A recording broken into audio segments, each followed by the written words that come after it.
Yo, everybody. Welcome to Off Panel, a weekly interview podcast about all things comics, brought to you once again by Sketch.com. I'm your host, David Harper, and this week's guests are the team behind the new graphic novel, Pumpkinheads. It's Rainbow Rowell and Faith Erin Hicks. Thanks for coming on. Hi, thanks for having us. Hi, good to be here. So we're here to talk about Pumpkinheads, your new graphic novel together. And before we jump into it, I figured I'd give a quick breakdown of what it's all about for listeners that don't know. It's about two seasonal best friends, Deja and Josiah. It's Josiah, right? That's how you pronounce it? That's right. Okay. Yeah. They didn't have an audio feature of that. I need that.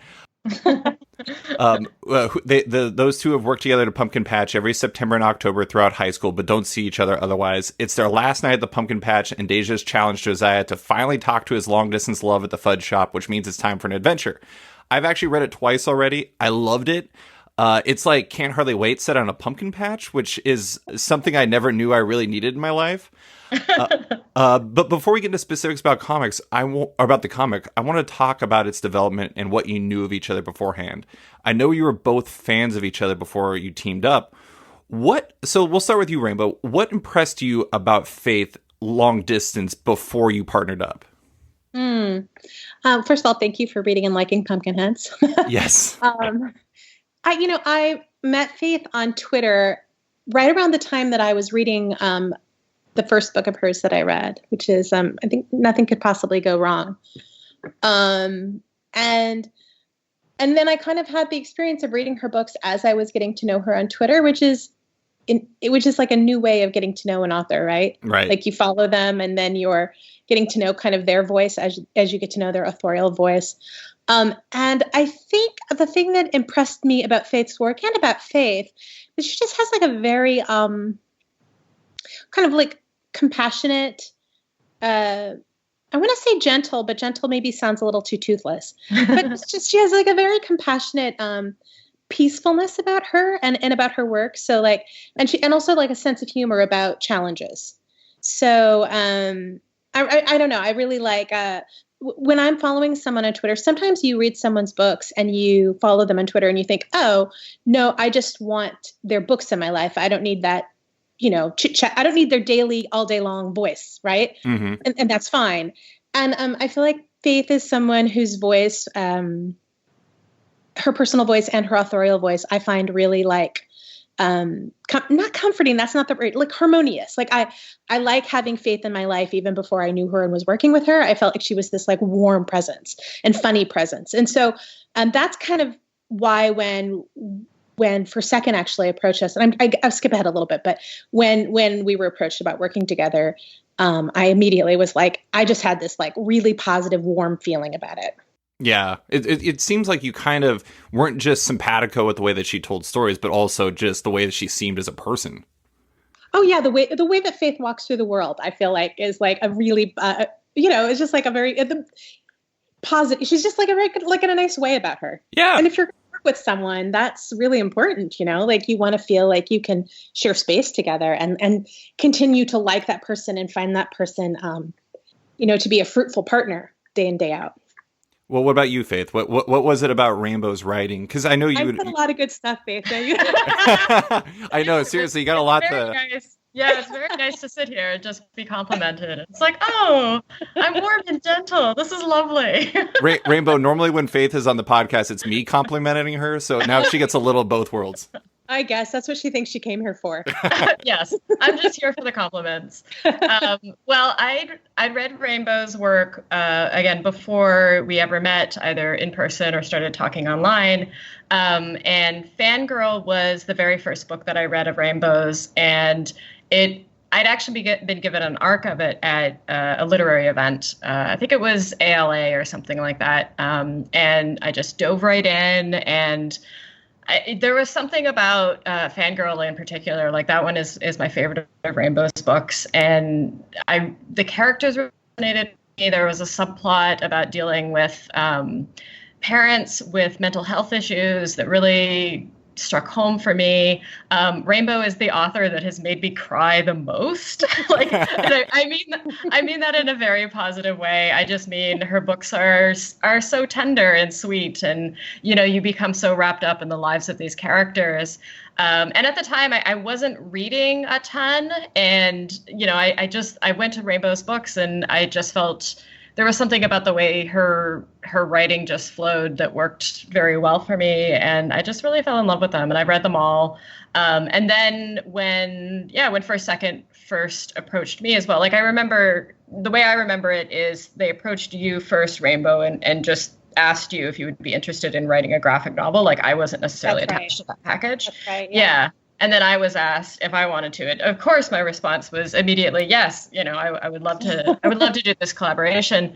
I mean, I feel like Rainbow is such a good writer, and she's miles ahead of me when it comes to writing. And and it was just like, to get the chance to take first crack at visually interpreting a story that she had written was the most exciting project I could ever imagine. Like, there's so much amazing fan art out there of the characters in Eleanor and Park and Fangirl that I felt a little intimidated when it came to drawing those characters. And it was like, well, I see these images in my head and they're of other people's fan art, and I can't draw that. Like, my art is different. And that was something that I was just like so thrilled about for Pumpkinheads. It's like, I get to create the visual interpretation of these characters. I get to decide, with Rainbow's input, of course, I get to decide how they look. And that was something that was just so exciting to me. Yeah. I mean, as a reader, one of the things that impresses me a lot about both of your writing, or both of your skills as creators, is the worlds you create and the characters you work on always feel super lived in. And so, like, there's a lot of life and a lot of vitality to all of them. And it's funny because, like, reading the two of you together, it's like a Voltron of comic awesomeness. And so it's like, I read, like, you read the story of Deja and Josiah, and it feels like they've known each other for years. Like, there's this immediate familiarity to it. And I have to admit, like, I've spent a lot of time, it's my turn to compliment Faith Rainbow. Okay, I've complimented her a lot for this over the years, but there was like something about Deja that just, you clearly jive with Faith from a character acting standpoint. It was unbelievable. I mean, like, throughout that book, it's just like there's these looks on panels that she gives to Josiah, and it's just like there's so much meaning packed into it and so much history, and it's really great to read. Oh, thank you. Yes, I loved drawing Deja. Like, I've always. Not quite sure how to explain this exactly, but, growing up reading comics that were specifically not aimed at, young girls or, women in their 20s, reading a lot of comics that were very much drawn and written by male creators. I would sometimes get extremely frustrated with the portrayal of women on the comic book page. And, I know for myself, like, when I first started drawing comics, it's like, I want to draw women that are different, that are striking, but in an unconventional way. I never wanted to draw a female character who was, like, conventionally beautiful. And with Deja, Rainbow said from the beginning, she is beautiful. She is someone who is beautiful and appealing, and we must fall in love with her. And that was a very different approach to this character that I'd ever taken with any female character that I'd ever drawn. And that was something that was really fun for me. Like, I don't know. It was just like, it was so fun and exciting to draw this woman on the page, this young woman, and just make her beautiful and, like, draw like delicate little eyelashes coming off of her eyes and, just giving her this beautiful face with like these beautiful dimples and everything like that. And it was a very different approach for me for drawing a comic. Like, because with my previous work, especially with Nameless City, it was like, I want the female characters in here to look strong, to look powerful, to look maybe borderline androgynous. I don't want them to be traditionally attractive. Like, I think that they're beautiful in their own way, but I didn't want them to conform to any kind of, I don't know, ridiculous beauty standards. And I don't think Deja does either, but I think she's so beautiful and unique in her own way. Yeah, I loved in the back of the book, there's the write up about, like, with the character sketches and everything like that. Also, those write ups in the back were super charming. I'm really glad that you guys included that. But I know Rainbow. So you specifically wanted Josiah to look like Paul McCartney, while Deja was super cute, like a chubby Gabrielle Union. And the other thing I thought was really interesting about it was the specific desire to have them match heights. Like, why were those important things for you in the way that you envisioned these characters as you two were kind of putting this together? That came from me, from Rainbow. And I don't know. I think very similar to Faith. I think a lot about what women are allowed to look like in comics and in books and in fiction and in culture. And you often don't see tall, big women. Like Deja is a woman of kind of stature. She's tall. She's like has a bigger build to her body. And she's really adorable. And she's really like not just pretty, but it's kind of intrinsic to Deja's character that she is really popular and really kind of loved at this pumpkin patch. And you really needed to look at her and kind of get the charisma on the page. And I kind of feel like when you say, really adorable, often female characters get very small. Sure. And I just wanted it to be like, no, she's tall. And she's like this idea that you can be adorable at any height, at any size, that what makes you really, really charming and charismatic and beautiful isn't like that you're very petite and you're small. Although you can be adorable and petite and small, just kind of like challenging that idea. And Faith is, I don't want to call you short, Faith. But, I am short. I freely admit it. I call myself short. So yeah, like when I draw women, like I do typically default short. I do typically draw them so much shorter, especially than like a male partner or male counterpart. Because like my husband is like I'm 5'3" and my husband is like 6'2". So it's like that's just what I'm used to. So yeah, Rainbow immediately was like, no, Deja, she needs to be tall. She needs to be the same height as Josiah. And I feel like that was honestly the most challenging part about drawing her, just making sure she was like proportionate to Josiah in the panel, because I'd never drawn like a female character. I feel like all my female characters, even though they've been maybe unconventionally attractive, they just haven't been tall for the most part. Yeah. Oh, there's one character in the third Nameless City book, The Divided Earth. Kai's the mother of the main character, Kai. She is very tall, but that is pretty much it. It's really funny to me that, I mean, we've already talked about her height for kind of a long time, and that's actually very proportionate to how we talked about it. Like it's kind of a big deal. And I'm working on this comic Runaways with a character with kind of a short, plus size fat character, and when someone's not used to drawing a certain body type, you do have to relearn. I think I'm speaking as a writer, not as an artist, but like proportion, posture, the way someone looks when they're sitting, when they're standing, when they're leaning. It does kind of seem like that's it's kind of a learning process when you shift away from your normal style. Yeah, absolutely. As an artist, I would absolutely agree with that. There is, I mean, not to say that I'm lazy, because I mean, I'm not. I draw comics for a living, but it's just like you tend to kind of get used to drawing a certain body type, and then when you step outside your comfort zone, it's like, whoa, I'm so unaccustomed to this. But I don't know. I felt like with Deja, it was definitely like the height was definitely the biggest challenge for me. Just making sure everything was like she was standing correctly. She was on the correct level with Josie on each panel. I was going to ask, did you ever have to make a height correction? I'm trying to think. I don't think so. I don't remember any height notes, but it was something I was definitely aware of when I was drawing the comic. Yeah, it's probably something you get self-conscious of, so you want to make sure you don't do it. Yes, because it was such a specific note from Rainbow, so I always had it in the back of my mind. I'm like, nope, Deja needs to be tall. She needs to be tall and beautiful.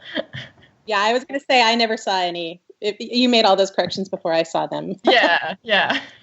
There's this one moment in the beginning of the book that really kind of, I don't know why it like establishes their characters so perfectly. And it also it reflects on everything we're talking about with Deja here. There's this part where Josiah is like, oh, why are you making your unstoppable face? and it's like this perfect moment really kind of underlines like their personality mesh. And it's just like, it's basically like Josiah is all about, he's all about following. He's like, the Succotash Hut is his home, and he's going to do it as well as he possibly can.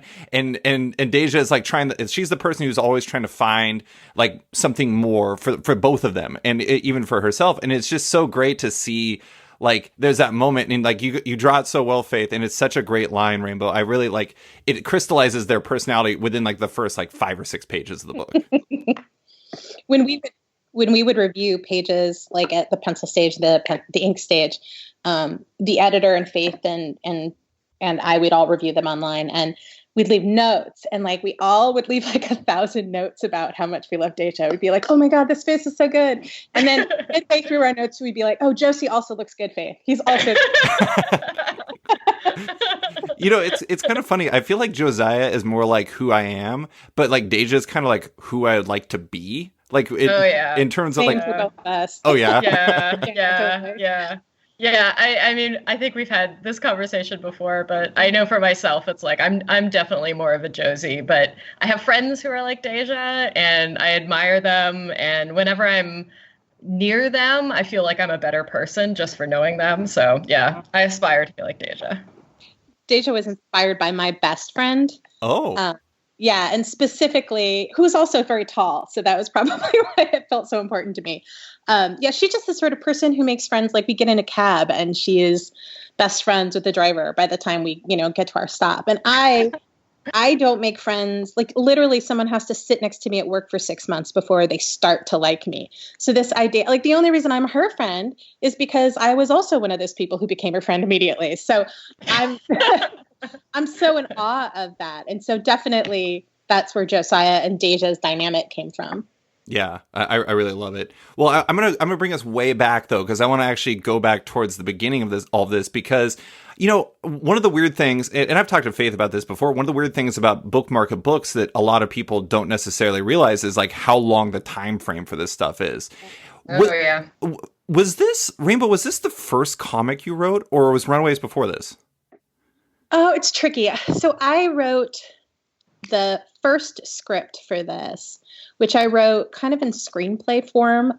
Faith and I had talked about Faith pacing is really an important part of Faith's art. So we talked about how she wanted to have a lot of control over we both wanted her to have a lot of control over the pacing.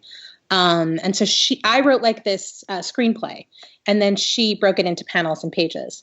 So I did that first, but then it sat there and waited for Faith to have a window in her schedule. And in that time, I started doing Runaways, and Runaways came out. So it was very interesting, because I first wrote this Pumpkinhead script with just really no comics experience. But then by the time Faith came back to adapt it and to start, I had been working on a monthly comic. So like my comics experience just, and my knowledge really radically shifted in that year or two. Yeah. Well, I had Chris Anka on my podcast, and he was talking about how when he first started Runaways, you had the first script, it was done.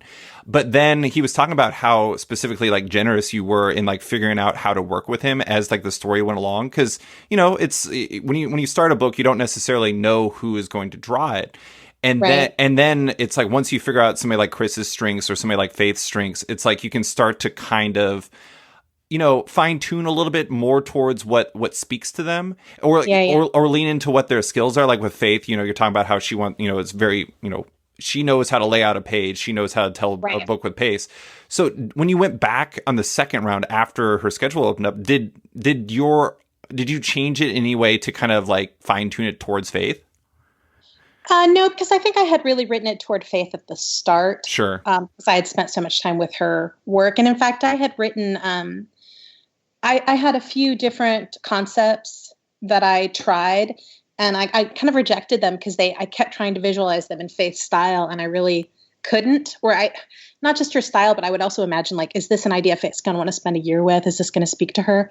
So Pumpkinheads, by the time I got to Pumpkinheads, I mean, I was really like already thinking about that with Faith.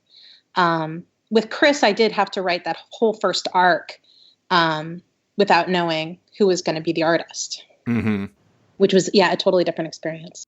Yeah, I think this is one of those situations too where it really helps, because it seems like both of you gravitate towards like character driven stories and like stories of friendship. Like, Faith, like we've talked about the Nameless City a lot. Really deep down, like that whole book is, as much as it is about the larger story of the Nameless City, it's like it's Kai and Rat. That's what it is. Oh yeah. Yeah, of course. Yeah. And I remember reading the first version of the Pumpkinhead script. I think, was that like 2017 maybe that you wrote it? Summer of 2017? Or was it 2016? Was it that long ago? 2016, yeah. 2016. Okay, yeah. So I was still neck deep in the Nameless City then. And I remember reading the script and like I totally cried reading it. Like there was a section at the end and I just totally teared up. And it was like I immediately wanted to sit down and draw it. It was something that felt made for me as an artist, as a creator, as a reader, really, as like everything. It hit pretty much all the quadrants of a graphic novel that I wanted to work on. And I think right after I drew the script, like I sat down and drew like those very first sketches of Josiah and Deja, like the very, very early ones, because I was just so inspired. I was so excited about this script initially. And then I had to wait like 2 years to draw it because I had to, I had to finish Nameless City. Comics take a long time. I feel like I know what made you cry. And it's, I don't think this is a spoiler. I feel like I can say it without. It's like, I feel like you guys changed the word October to be something a little bit more like sweet than it was before. Like there's this one line towards the end where I read it and I was just like, oh my God, this is such a good line. Well, Faith, one thing I wanted to ask about was, Rainbow mentioned Nothing Can Possibly Go Wrong, which is a great book, but it's another book that you adapted. You adapted that from Prudence Chen's Voted Most Likely. Was how different of an experience was working from someone else's script, like what Rainbow is doing, versus one where you're adapting from somebody else's work in that way? Is it significantly different for you? Oh yeah, of course. Like Nothing Could Possibly Go Wrong was a novel. So it was very long.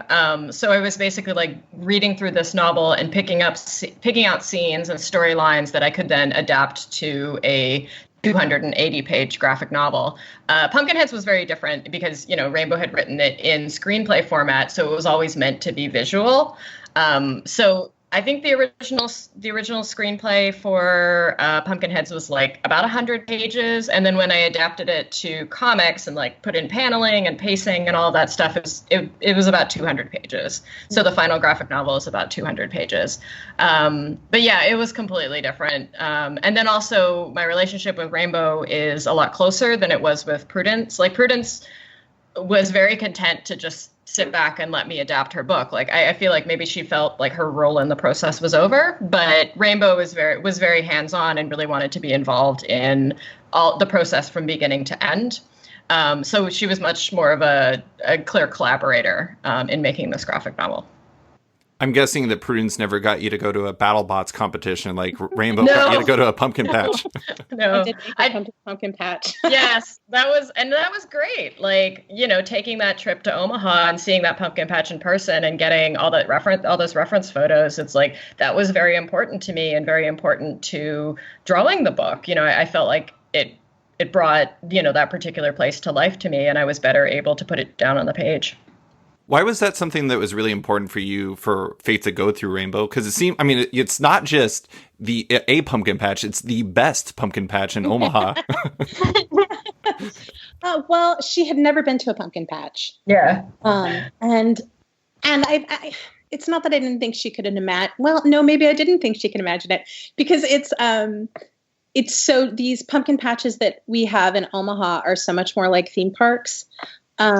And so I felt like she had to go to a pumpkin patch, and if she was going to go to a pumpkin patch, she should come to one here. And I just felt, because we did this version of a pumpkin patch theme park that's kind of like on 11 all the time. So I kind of wanted her to see like the possibilities and the texture of it, and just how over the top we could go, because we went to Valo's pumpkin patch, which is my favorite pumpkin patch in Omaha, and it was like, okay, so this place is really great and over the top, but let's go even further. Like let's make it like the Disneyland of pumpkin patches, where they were just around every corner. There's something just charming or funny or delicious, and Like the pumpkin patch of Pumpkinheads is really like I love stories like kind of like Elf, right? Like where every scene is a different sort of crazy Christmas trope turned all the way up. Mm-hmm. And that's kind of what we did with Pumpkinheads. Like every sort of I guess, do people outside of them, do you have these like farm fun lands, where you go and you pick apples and you buy donuts and you pet goats. Like it's just packed. Mm-hmm. Yeah, no, I have. Are you going to come, David? Oh, sorry. Go ahead. Sorry, go ahead. I said, did I convince you to come? Oh, well, so that's the thing is like Faith and I come from similar climates. I'm from Alaska. And oh, wow. Yeah. Yeah. And so basically like my entire, like my knowledge, like basically this book was science fiction to me. I mean, I envisioned pumpkin patches to be like, just like the Great Pumpkin Charlie Brown thing. But this is like that mixed with the Harvest Festival from Parks and Recreation. And yeah, and it's like it's totally like you're saying. It's basically like the Harvest Festival if it went to 11. I mean, you guys created the pumpkin bomb for this. It's incredible. Which I hope if like any one thing comes from this besides it being a success is that at some point in my life I can eat one pumpkin bomb and then retire from eating them forever because I'm pretty sure it would kill me. Yes. I feel like I had to invent the physical appearance of a pumpkin bomb, and it's like I was so concerned about the physics of this thing, and I was like, it's like a piece of pie stuck on a stick and covered with what is it, chocolate or? You should say what it is. That it's an ice cream sandwich made with a piece of pie and then dipped in chocolate. Yeah. Okay, yeah, and I was so concerned about like the physics of it, and finally I was just like, well, I mean, it's a comic, so I'll just draw it, and I don't know. Hopefully, no one tries to make it in real life because it's like on a stick too. Yeah. So, like, I don't know. A lot of things can happen on a stick. Yeah. I feel like it would work very well in a bowl. I feel like with those types of things, it's like the chocolate that fuses it all together. Like you have those like dipped ice cream cones. It's like this is going to melt in 2 seconds, and then the chocolate like ensures it will take hours to melt, and you're like, what is this chocolate made out of? Guys, it would be fine because you would make it and then you would put it in the freezer. Oh, so the ice cream would freeze around the stick. It would be okay. Okay. All right. Well, maybe we can convince First Second to do it as like a promotional thing. Make pumpkin bombs in real life. My husband makes them. I think he could pull it off. Oh my god. Oh yeah. He's very talented at cooking. So it's just one piece of pie. I say it's just one piece of pie. It's like ridiculous. I think it could be one piece of pie or it could be 2 pieces of pie if they weren't very thick. Okay.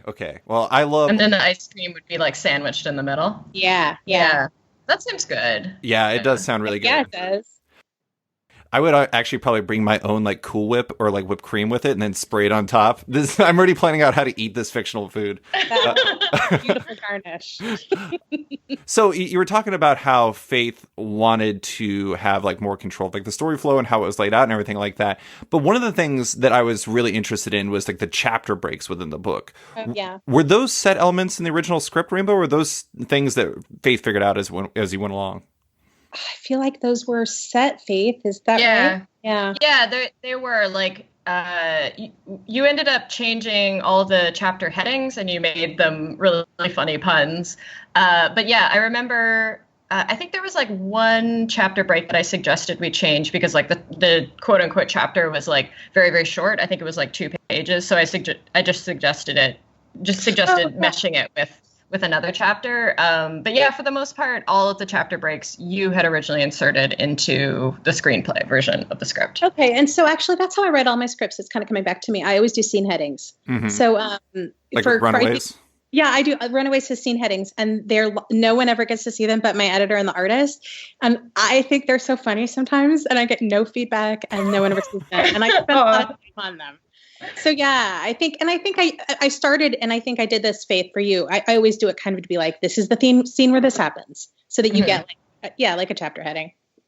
Yeah, they're really charming. But the other thing that they do really well is like, I like how it kind of gives it like an episodic feel. And when I read it the first time, I was like, I don't know, one of those people who's just like feasting on a book that you just had to keep turning the pages over and over. But the second time I read it, I was like, I would read a chapter and then I'd like go play with my cats. And then I would come back and I would like, do that or read some more. And then I'd like make some food. And it was really nice because it was like, it reads really well as like a complete story, but because it's so episodic, it gives it a really nice flow that doesn't take away from the overall flow, which again, another compliment to Faith, is like so brisk and enjoyable. I mean, it's just, there's like so much momentum and so much like, I don't know. It's a very pleasurable read by how quick it is. And I know that's, given again that you said that it took you a year to draw it, it's not exactly the best thing you want to hear, but I did read it twice at least.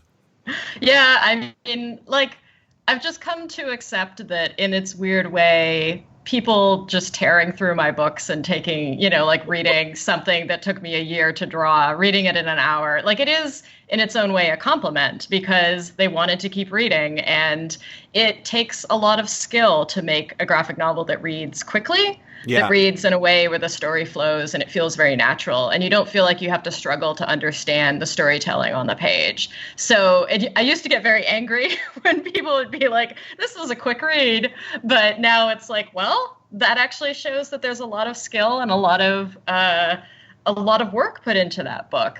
But I know in terms of the chapter breaks, like I remember speaking up and being like, I feel like it's really important to have chapter breaks in Pumpkinheads because I felt like it would read very quickly as a story and the chapter breaks would kind of slow the reader down a little bit and maybe make them like pause and think, and hopefully enjoy the story in a slightly slower fashion than if the chapter breaks weren't in there.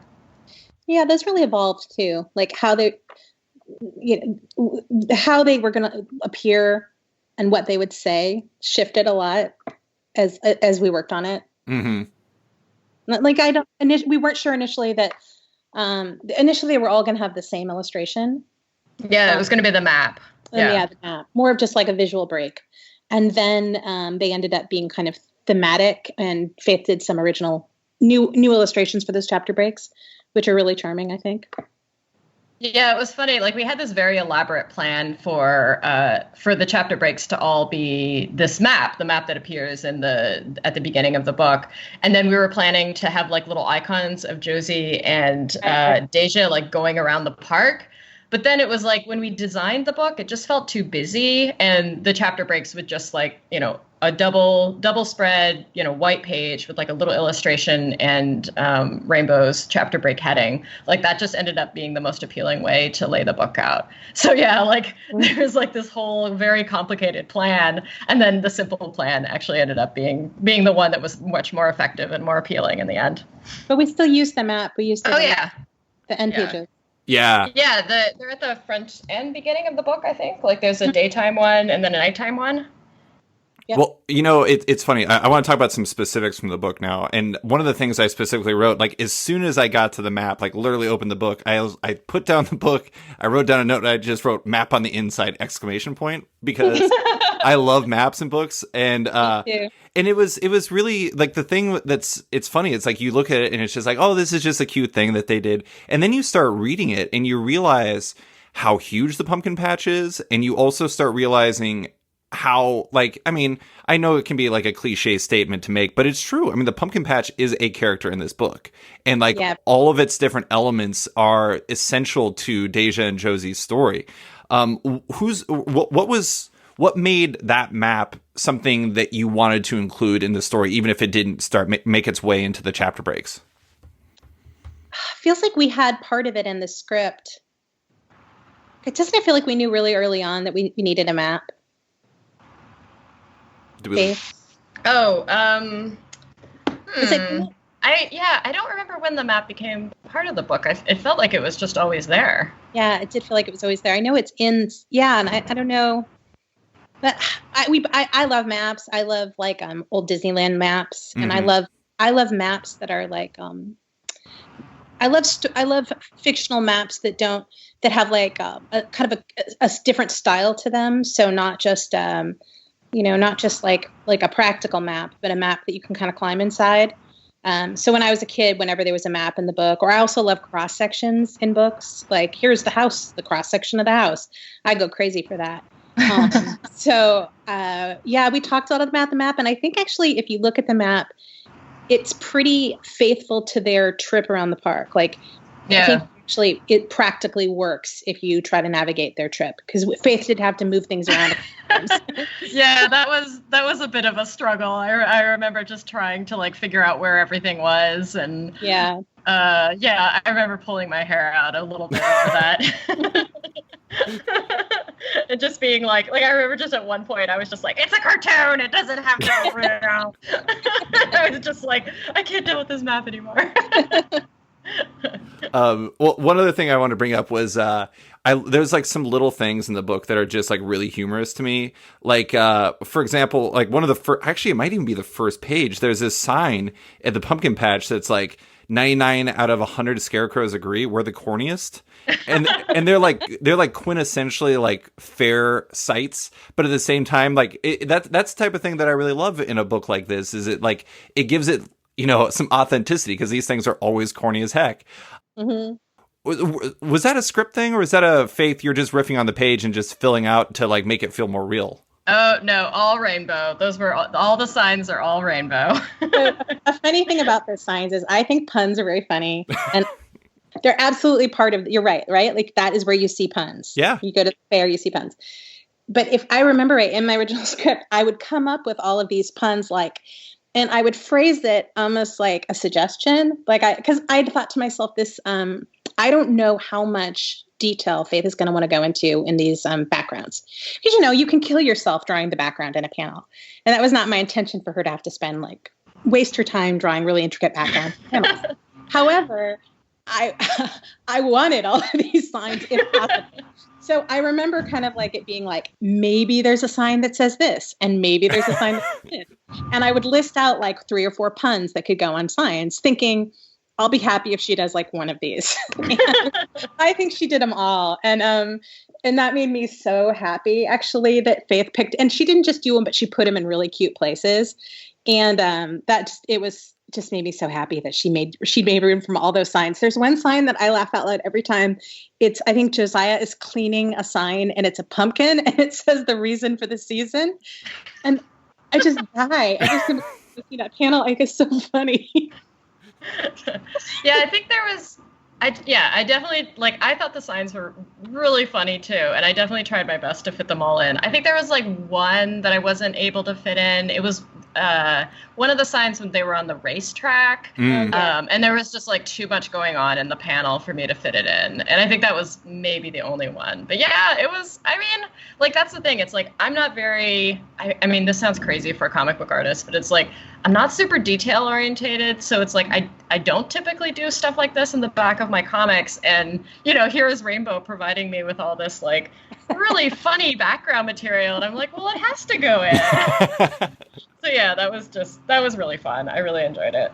I just think that she did so much funny stuff, and it made the pumpkin patch seem so rich. I would often just be maybe this, maybe that. Oh shoot, what was that? Oh, I think we're fine. Okay. Kind of there's a car crash in your house. Oh no, it's the garbage is getting picked up right outside my window. Oh. So, hopefully you guys aren't getting too much of that. So the pumpkin patch, you were saying, Rainbow? Oh, it made it so delightful for me when I would get to see the pencils. I'm trying to think of the very first time I got to see it. It cracked me up. And the other thing I know, I had this vision for a squash and gourd themed miniature golf. This is yeah. I have this experience now, almost every day, where I'm coming up with something that someone else has to draw, and I can't get over the childish delight of having I just came up with this and somebody else has to draw it. It's so unfair. But I was like, oh, what if there's a miniature golf course called Gordy Golf? And it's like a themed miniature golf course, and it's all squash themed. Like, as an artist, can you imagine getting that instruction? And she totally did it. It's so awesome. She did a squash themed miniature golf course. See, I feel like as long as it's not you're like coming up with ideas where like, and here's 10 straight crowd scenes, I think the artist will probably be pretty happy with you. Yeah. I write Avatar: The Last Airbender comics for Dark Horse, and they're drawn by Peter Wortman. Yes, Peter Wortman, this awesome artist. And he is so good at fight scenes, which is, absolutely delightful for me because Avatar: The Last Airbender, the show, is known for its fight scenes. And I just remember, so we finished our first 3 books together, and I just remember like leaning more and more on Peter and like giving him more and more opportunity to draw these fight scenes. And it's like I just got finished drawing Nameless City, which had a lot of fight scenes in it too, and I know how difficult they are. And I was just like, oh, I feel so bad for you, Peter, but at the same time, like, it's gonna look so good. So yeah, I don't know, like I definitely know kind of both sides of it as both a writer and an artist. It's like, it's really exciting to come up with an idea and have this artist execute it to, an amazing level, better than I could even draw it. But at the same time, there's like a part of you that knows the incredible work that goes into it. And you just sort of cringe a little as you write these words on the page. Yeah, that's why I find myself phrasing it as a question or a request so often. Do men do that, you think? Do you think men write scripts and they're like, hey, maybe this, consider this, please? Question mark, smiley face. Does Brian K. Vaughan do that? KB, I'll have to friend him and ask him. He seems like a nice guy. He probably does. Oh yeah. I've only met him once, but yeah, he seemed really nice. Yeah. Rainbow, when you were coming up with like your pumpkin patch dialed to 11, did you like have a list of things that you knew you wanted to include, but like then you're like, okay, how do I take this to the next level? Like, I really like the pumpkin bomb stand that literally just looks like a pumpkin bomb, which is on the map. It's like, I don't think that they go there, but it's like I'm glad that it exists in this world. Yeah. I did have I could have gone on all day. I mean, this is like right up my alley. I'm a huge theme park person, and I had been saving this setting for a novel or a short story. And then I just kind of broke the glass on it. Like, why am I saving this? This might be the perfect time to use it. So yeah, no, I really totally knew how I wanted it to be. And again, like I've gone to enough of things like this that it was fun to be like, okay, how can we take what already exists and then make it even better, make it even sillier, make it even, more fun. Yeah. I also one other thing I really liked in the book, just a few more questions on Pumpkinheads before we close with some other stuff. At it all day, really. I have to mention this one character that really, really stood out to me, and it's because I know somebody exactly like this person. And it's funny when you come across that, but I like when, so it's just the sire. I know a person who sighs all the time, and it's like, it is one of those things where it's just like, you can't help but notice it. But it was really funny because the part of the book is like while they're on this adventure. I don't think it's a spoiler to say that like Deja comes across some exes, and Jess is one of those exes, and it's like it both works as good. Like slight misdirection, but also I love that these characters like you can just so much about them because there's this one characteristic that is just really works, and like I don't know, I just love that. So I don't even have a question. Jess the Sire, she's great. We also love Jess the Sire. Jess is Deja's ex-girlfriend. Deja dates boys and girls, and it's her ex-girlfriend. And the thing I love about that exchange actually is that Deja doesn't want to see her ex like the way nobody wants to see their ex, and hides at first. And then you can see why Jess gets on her nerves so much because she's just like, hi, Deja. How are you? And she works at the pony go round. So they have this very like melodramatic conversation with lots of sighs about the pony go round. But you also see that Deja's like a very kind person. Right. Because even in that moment, she's like very sweet to Jess. And when Josie's like, oh, I don't know how you could have ever dated her, Deja defends her. And Faith drew her so sweet. She's such a cutie. My favorite of Deja's exes was actually I liked Cool Jess a lot. Yeah, like yeah. he cracked me up. But just like the part that really made me laugh when I first read the script was Deja's reason for them not dating anymore was, he's just too cool. He listens to his own podcast. Like, I don't know. That made me laugh so hard. Yeah. Just like, just listen to my own podcast. I don't know. That made me laugh. I just want to say, as soon as I came across that, I was like, I'm so glad I don't do that because that's not cool. On dates. Yeah, exactly. Okay, time to listen to my comic book podcast, my wife. Amber, let's listen. She would not be enthusiastic. She's like, why are we doing this? And I got to give you credit, Faith. He was really cool. Like, he just looked cool. Oh, awesome. Yeah, I looked at a lot of pictures of Donald Glover to draw him. Okay. Yeah. Like, I think I was mostly looking at photographs of him, like when he was in his Community, like about the time he was on Community. Like, he was just really cute when he was on that show. So, I mean, not to say that he's not cute now, but yeah. He just had the Cool Jester just had a really good vibe about him. I was just like, this is like, it just seemed like he was a good dude. Yeah, he's Cool Jess. So here's the funniest thing about the map for me was when I first looked at it, I was like, oh no, I need to send them an email. They misspelled Frito.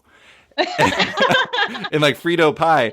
But so apparently you guys made it Frito, Freeto, to avoid infringement on the brand name. Is that true?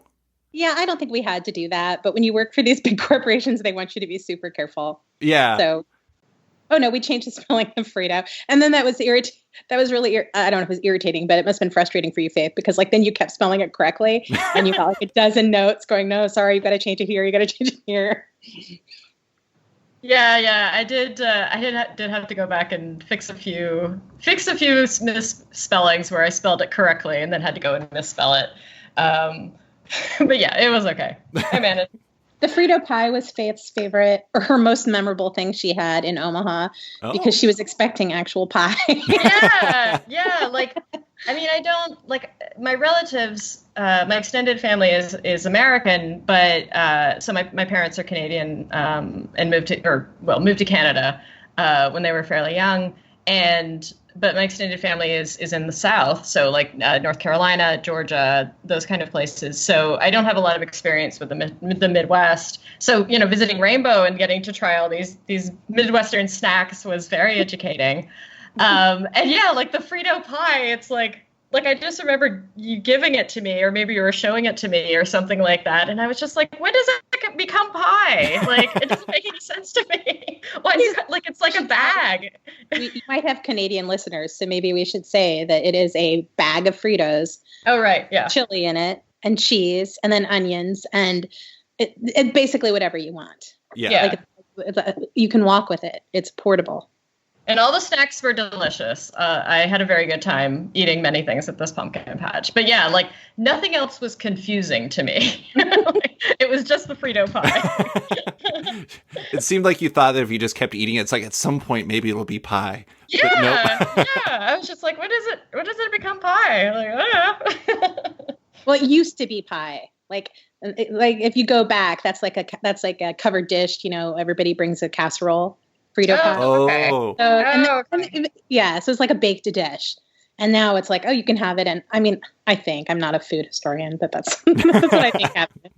I wanted to say that, like, it sounds like we're laughing at our own jokes a lot, but like something weird happens when you work with someone else on something where the jokes it doesn't feel as much like you're laughing at yourself. Like you're cracking each other up. And a lot of the fun of it is trying to make the other person laugh or trying to like pulse, you're trying to accomplish this thing with this other person.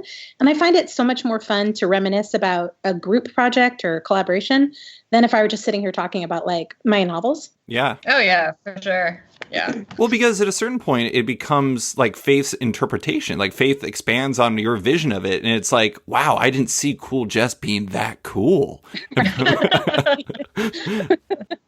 Oh no, I was like, cooler, Faith, cooler. Not really. Well, the last thing I want to ask about Pumpkinheads is, we started by talking about what you liked about each other's work. So I'm going to give you guys another chance to compliment each other. how did that esteem grow once you were actually able to work together? Because like that's a completely different animal when you're actually interacting together. So Faith, do you want to start this time?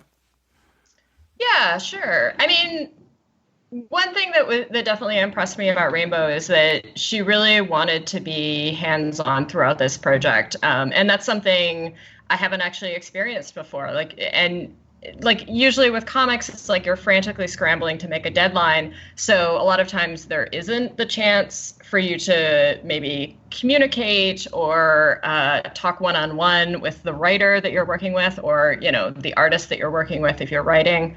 And with this book, it's like we did have the opportunity to talk regularly, to go through this book together. And I felt like that made for a much better book. Like I felt like our storytelling sensibilities meshed really well together. And yeah, just being able to work hand in hand in creating this comic together. I think it was a new way of collaborating for me, and it was really exciting. It was really cool. Most of the time, I feel like Rainbow, you'll probably agree with this. Working in comics can be pretty isolating. It's like you're just sitting alone in a room drawing or writing, and you don't oftentimes get to talk one-on-one with your collaborators. And you're just getting to do that, getting to feel like I was part of a team. That was really exciting and really different for me.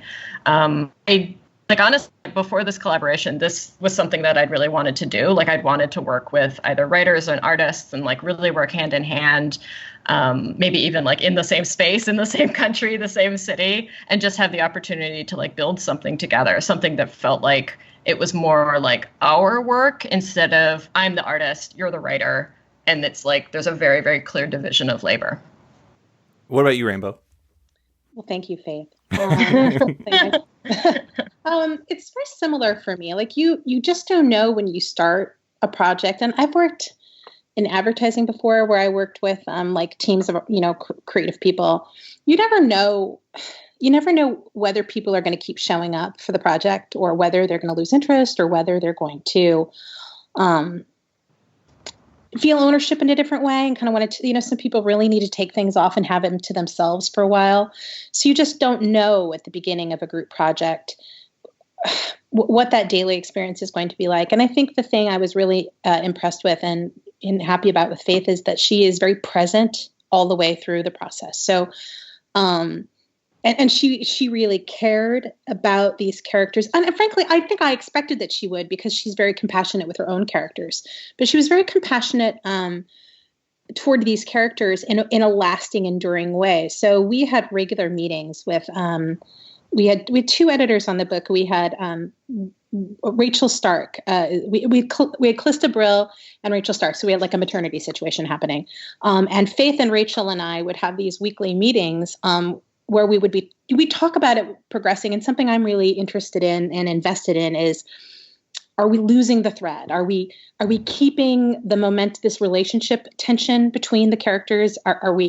Is that present? Is it moving forward? Is that tension staying there? Can we look at these panels and feel where they are with each other? And Faith was so engaged, and like it wasn't like we were talking about our own goals so much as we would be talking about Josiah and Deja, almost as if they were real people. So we were regularly having these conversations about what sort of person Josiah is, and what is Deja feeling, and how is she feeling in this moment. And Faith was not just patient about that, but she's just really invested in caring. And I could just tell she just cared about these characters, and Rachel did too.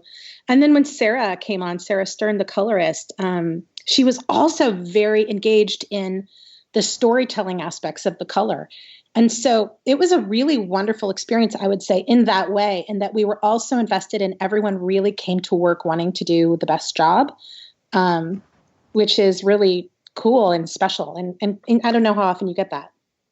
Yeah, if I can just like maybe drop in a quick comment. Like, yeah, sometimes there's like this weird struggle, and like I haven't worked with a writer who's like this, but sometimes it's like there is this weird struggle between writers and artists. And it's like, for me, comics are a collaboration. It's like you are working together to create this thing, and it's like this thing that you make together is like bigger than both of you. It belongs to both of you. And every now and then it's like I have I'll just tell this this little story, but it's like occasionally I bump into young writers who very much want to, and it's usually writers, very much want to write comics. And it's like they have this amazing story on their head, and they basically want an artist to bring that story to life, to bring their vision to life. And there's nothing wrong with that if that's how you want to collaborate. But for me, it's like I am always looking for someone who wants to be my partner, someone who wants to join together with me to collaborate and make this comic. And it's ours. It's like ours together. And it's this whole idea of like coming together with your partner, your collaborator. It's like you're making something different and hopefully something better than you would make on your own. And that's something that's really exciting to me about collaboration in comics. So that's what I'm always looking for in collaborators. And I feel like Pumpkinheads is a really, really good example of this. It's like, it's something we made together. And I feel like it's something totally different than I would make by myself. And it's totally different than anything Rainbow might make with a different collaborator. So that's something, it's just, yeah, I don't know. It's just something that's really exciting to me about this book and why I'm just so excited for people to finally get to read it.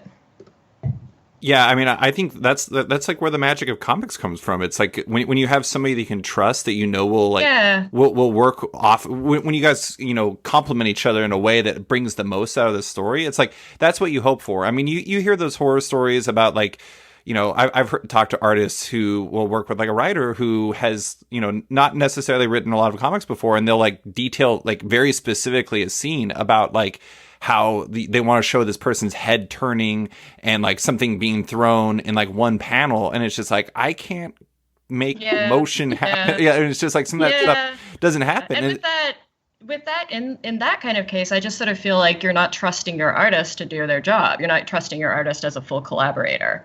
And I feel like that's so important in collaborating in comics. It's like, you have to trust this person.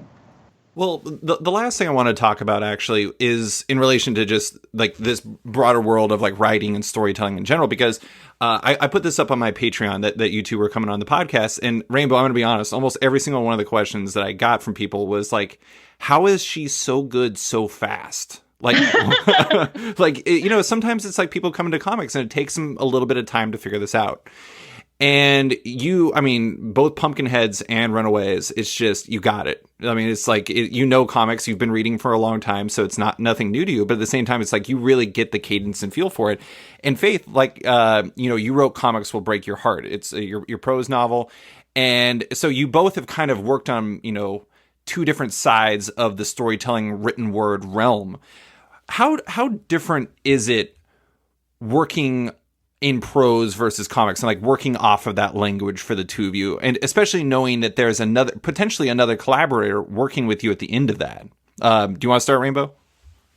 Sure. We've done a few interviews together, and I think this is a question we get every time, and I've answered it a little differently every time. So let's see what I learn about myself now. I was writing a novel as I was working on Pumpkinheads and Runaways. And what I would notice is I was writing a sequel to my book, Carry On, Wayward Son, which comes out in September. Mm-hmm. And I would be writing a scene and I would start to type the sentence, Simon has a look on his face like, what are you doing? I don't know, and his posture is kind of like this. And I'd be like, oh, wait a minute. Nobody's coming after me to draw this. Like, I just have to write it. I'm writing it to the reader. Whereas I think, especially as I've gone on, my scripts have gotten even more and more. I think they started out this way and they've become more like this, where I'm actually just like writing the script directly to the artist. Like, mm-hmm.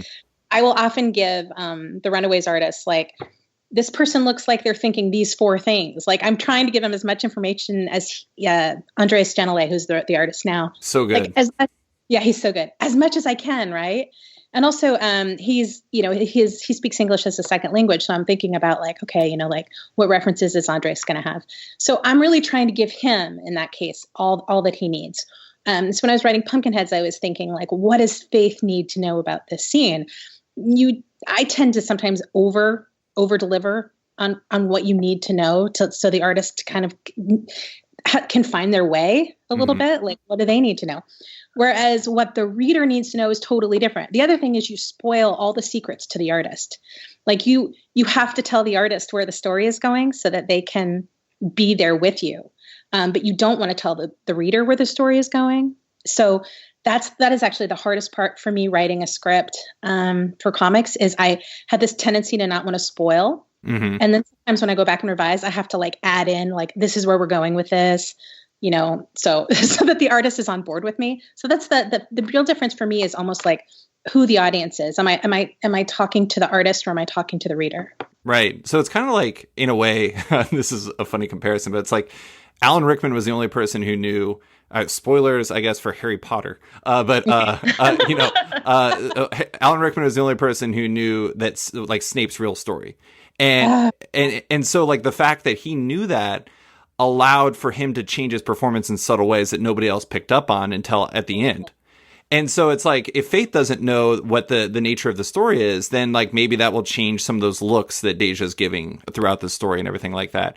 And, absolutely. And I think that's great. I mean, like that's like a you know, it's an essential information for Faith that isn't essential information necessarily in the book, in a prose book at that time. And actually, now that I'm thinking back to it, our editor, Callista Brill, that was the major note she gave me, was that I needed to show my hand more immediately and more consistently in the script, that I couldn't. And I was thinking about the reading experience. I'm trying to seduce Faith into drawing this book. I want it to be like, I want her to be I was thinking of her as a reader, like being like, oh, that's a surprise. And Callista, our editor, was like, no, you've really got to show your cards like right at the beginning and not think about that. And then you made her cry. Yeah. Yeah. I mean, yeah. I mean, that is really interesting because I actually drew a comic a few years ago. So I drew a prequel to the video game called The Last of Us. So the comic was called The Last of Us American Dreams, and it was about one of the characters, Ellie, and her relationship with another character who does not appear in the game. But it was revealed later on, after I'd finished drawing the comic, that Ellie is actually gay and very much in love with this girl that she meets in the comic that I drew. But I didn't know that. Oh, wow. Until, it was actually revealed later on because of the comic. The game's writer, Neil Druckmann, was inspired by their relationship in the comic. And, you know, as a result, decided to make Ellie gay. Yeah, I know. But yeah, like, I didn't know. So, you know, like, going in, it was like I drew this relationship as being platonic between, you know, two girls who did not necessarily have an attraction. And then later on, I was like, oh my gosh, I would have drawn that differently if I'd known that these characters were queer. So yeah, like that's incredibly important. And it does change how you draw and how you like approach drawing certain emotions and approach a scene between two characters who are platonic friends versus, you know, potential romantic partners in the future.